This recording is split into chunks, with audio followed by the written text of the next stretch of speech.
Há pessoas que acham que os relatos e descrições do mundo espiritual estão muito humanizados, que tudo parece, por demais, parecido aqui com a nossa realidade física. Onde será que está a verdade sobre este assunto?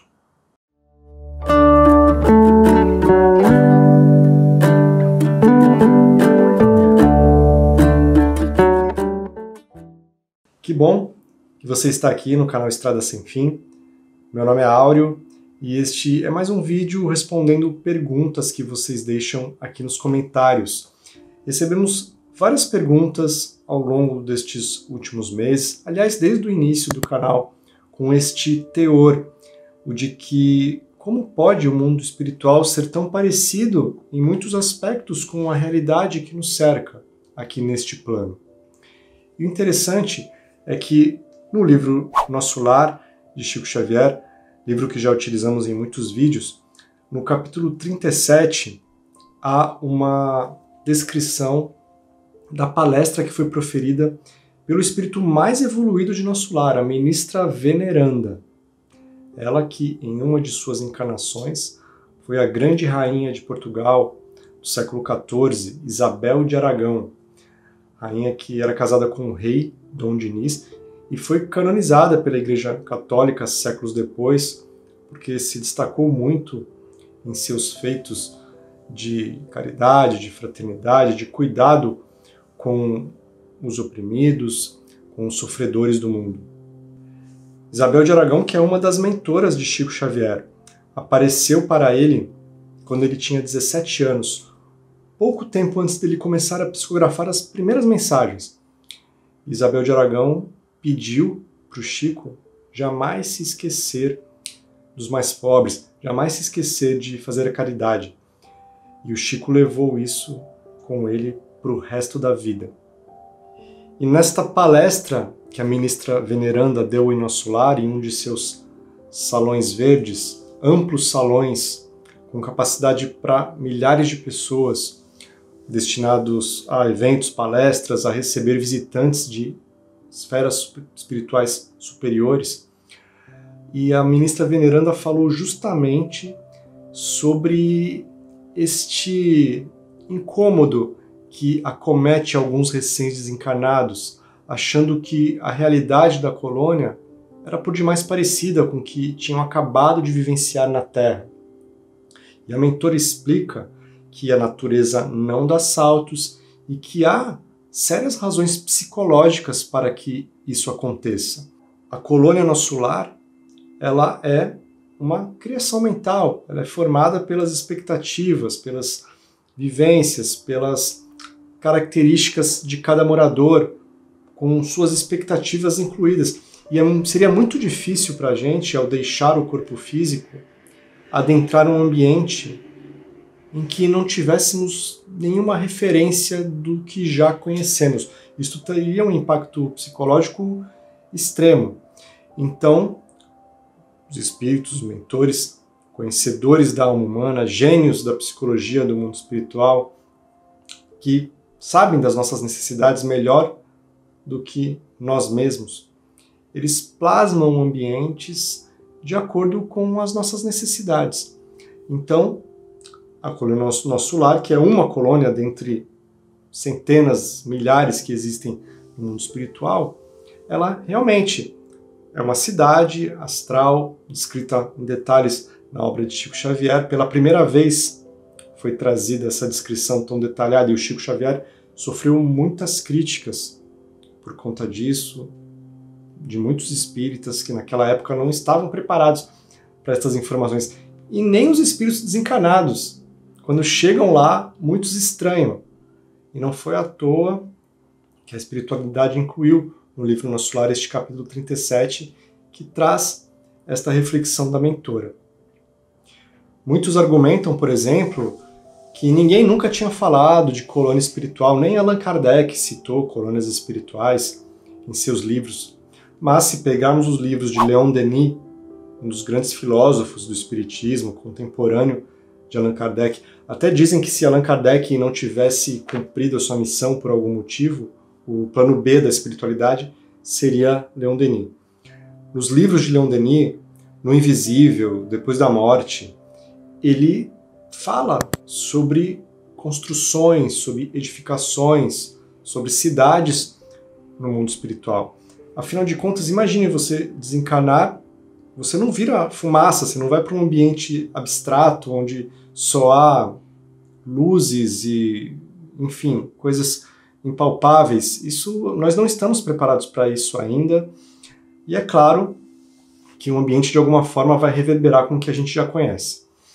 Fora do espiritismo, há também outras referências, até em outros países. Um livro muito conhecido, que é inclusive citado várias vezes pelo professor Wagner Borges, que o recomenda muito, é o livro A Vida nos Mundos Invisíveis, do médium Anthony Borgia, que traz o relato de um espírito que ditou o livro, um reverendo da igreja anglicana, Robert Young Benson, desencarnado em 1914.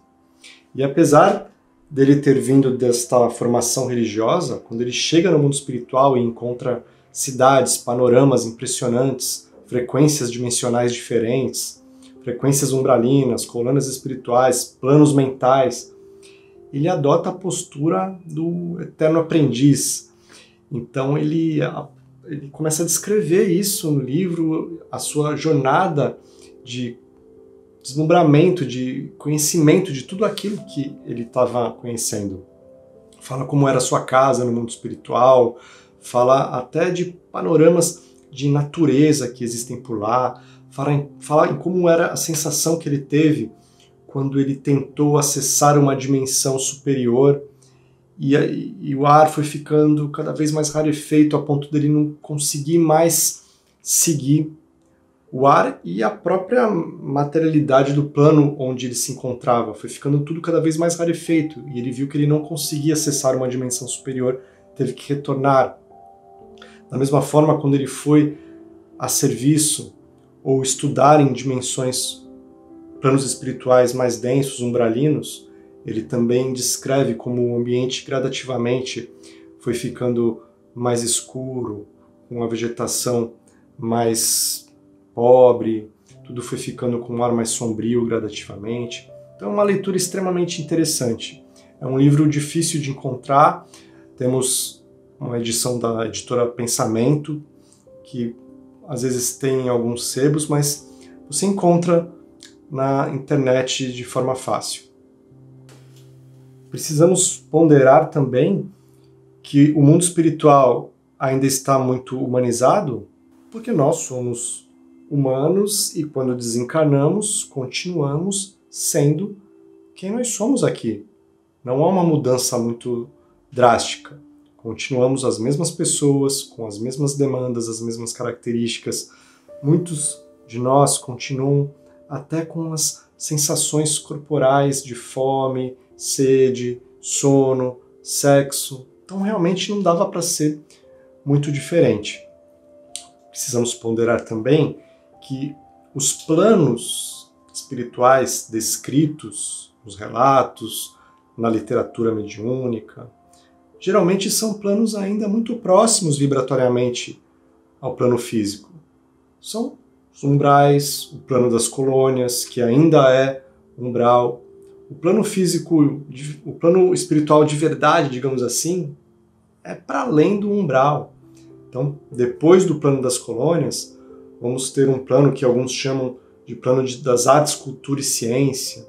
Depois tem uma outra dimensão, onde já estão espíritos que nem precisam mais reencarnar, o plano do amor universal.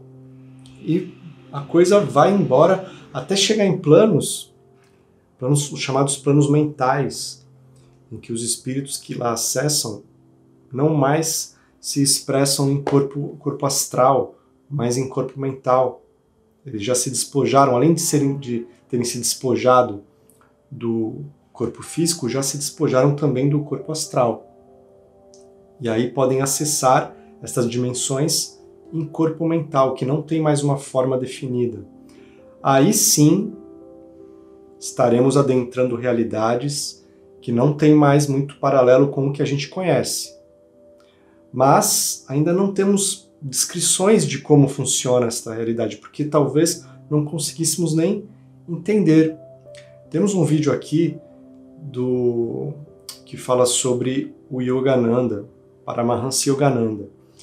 No capítulo 43 do livro Autobiografia de um Yogi, o mentor de Yogananda, Yukteswar, aparece para ele e fala que está trabalhando com espíritos que estão justamente nesta transição, que vão passar para o plano mental. E é muito legal este relato porque o guru de Yogananda explica que estes seres também apresentam suas inseguranças, que essa transição não é tão tranquila assim, que eles também têm os seus apegos à realidade astral, assim como nós muitas vezes apresentamos apegos à realidade física. Então, vou deixar aqui no card este vídeo do Guru de Yogananda, que eu tenho certeza que vocês vão gostar. Então, quanto mais sutil é o plano espiritual que é descrito, menos semelhança e menos humanizado ele tende a ser com relação ao que aqui se apresenta. Colônias mais próximas, como Nosso Lar, Alvorada Nova, ainda vão ter estruturas muito semelhantes. Habitações, locais para alimentação, para repouso, veículos que levam os seres para lá e para cá para poupar energia. Nosso Lar, pelo menos há 80 anos atrás, tinha até aquele esquema do bônus hora, que media o grau de comprometimento da criatura com o trabalho coletivo, que resultava em benefícios para ela própria, como moradias na colônia, mas o trabalho de todo mundo valia a mesma quantidade de bônus hora. Cada hora de trabalho para a comunidade valia 1 bônus hora.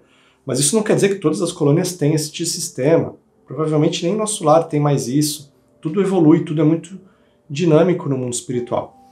E os relatos e as descrições também focam, muitas vezes, o ambiente espiritual brasileiro, que é muito rico em relatos mediúnicos.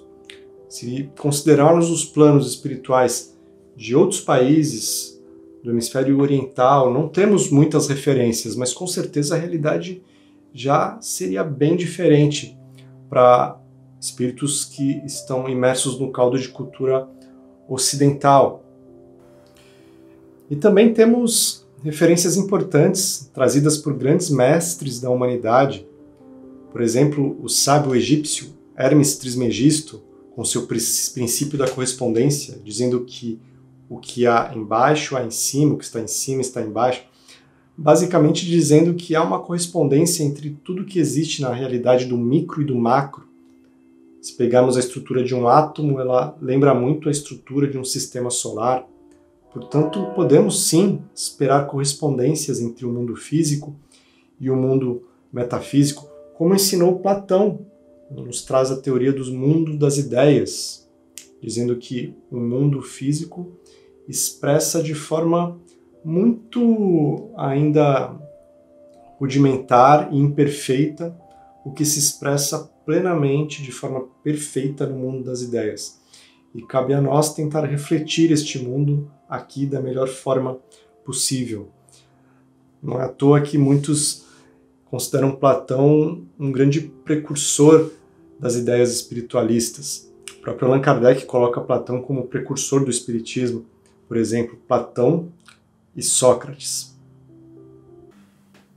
Mas eu gostaria de saber a sua opinião. Você preferiria chegar no mundo espiritual e encontrar um ambiente totalmente diferente do que você já está acostumado? Ou você preferiria encontrar um ambiente que te desse alguma referência do que você já conhece? Me conta aí nos comentários, deixe perguntas para próximos vídeos. Quero agradecer muito por você ter ficado comigo até aqui e te lembrar, por favor, se inscreva no canal, deixe o seu like, que isso nos ajuda muito. Vou deixar na tela final um vídeo que descreve uma grande metrópole espiritual, uma colônia mais evoluída do que Nosso Lar. E também um outro vídeo que fala como será a sua casa no mundo espiritual. Alegria, você é um espírito imortal, vivendo num universo sem limites. Muito obrigado, um grande abraço, até um próximo vídeo. Tchau!